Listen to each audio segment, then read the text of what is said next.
Hey everybody, welcome to another edition of Rorschach's Comics. Today, we are going to be taking a look at Batman Masterpieces, Portraits of the Dark Knight and His World. Now, this book was originally released in 1998. The original story was put together by Doug Monich, with artwork by Carl Critchlow, Duncan Fregado, Scott Hampton, and Dermot Power. Now, this book, it's actually a collection of portraits that were originally released in the 1996 DC Heroes card set, Heroes and Villains card set, I should say. And it does tell a story. Each portrait goes along with basically the supposed murder of Batman. It's the Robins, Commissioner Gordon, and the Joker trying to figure out who murdered Batman. And of course, Joker goes a little crazier than normal trying to figure it out. As the story progresses, the Joker kind of takes on this Sherlock Holmes type persona. It's like a whodunit.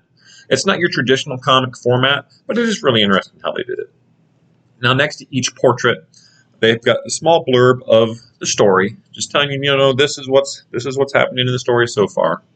And then underneath that, it's kind of a small description of what they gave each artist, and then below that, it's the artist interview, basically telling how what they were given and the solution they come up to the problem. Okay, how am I going to paint this? How am I going to draw this so that way it continues the story in this medium?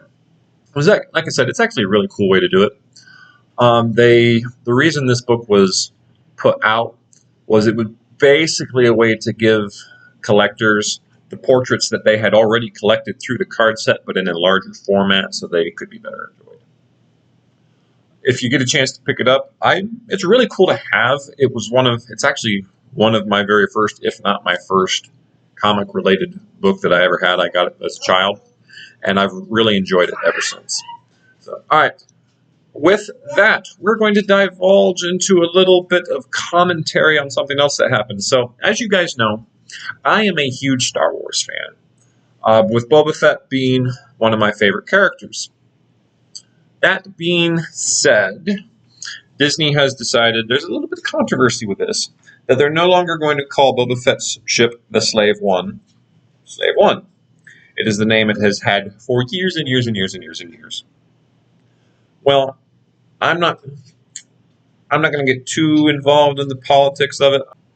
So Disney seems to have made this decision. Why, I don't know. I don't know if it's them trying to, distance themselves from the word slave, which, okay, you can't really do that by changing the name of Boba Fett's ship because, you've got the entire race of Zargarians their entire economy and culture is based off of the slave trade.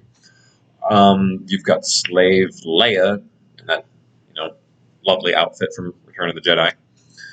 So I'm not quite sure where the reasoning is coming from on this.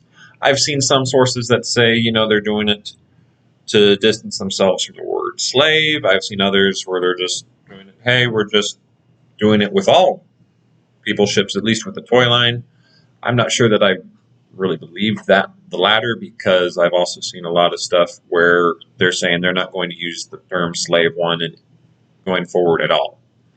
So that being said, Lego needs to give us a Jango Fett Slave One again. We've had at least six Boba Fett Slave Ones for the last couple of years. It's time for a Jango. Come on, guys. Get with the program here. So, all right, with that, I'll get off my soapbox. Again, one more thing, one more surprise. So, part of the reason why it's been so long since I got a video out to you guys is I've been super busy. We're all busy. I haven't had time to make a video, but I think you guys will enjoy one of the things that preoccupied my time while I was gone. I and my youngest son had the privilege of meeting Lou Ferrigno last week, and it was really cool. He was a really cool guy, huge dude, and very nice. I didn't get anything signed. I thought about it, but I'm like, I'll just spend the money on the picture. I like the idea of the picture better. My son was a little less than enthused once he found out that when he was meeting the Hulk, and the Hulk would not be green. Other than that, so once he said, we even get up there and says, "Who's that?" That's the Hulk, son. Well, he's not green. No, he's not green. Is he going to turn green? We all sure hope not. But yeah, so after that, my son wasn't enthused. I was, but hey, whatever. So it was a great memory. But anyway, so with that, I think we're going to be done for the day. I hope you guys enjoyed the video. Please remember to like and subscribe for more, and make sure you hit the little bell so you get notified when our next video comes out. Have a good day. Bye.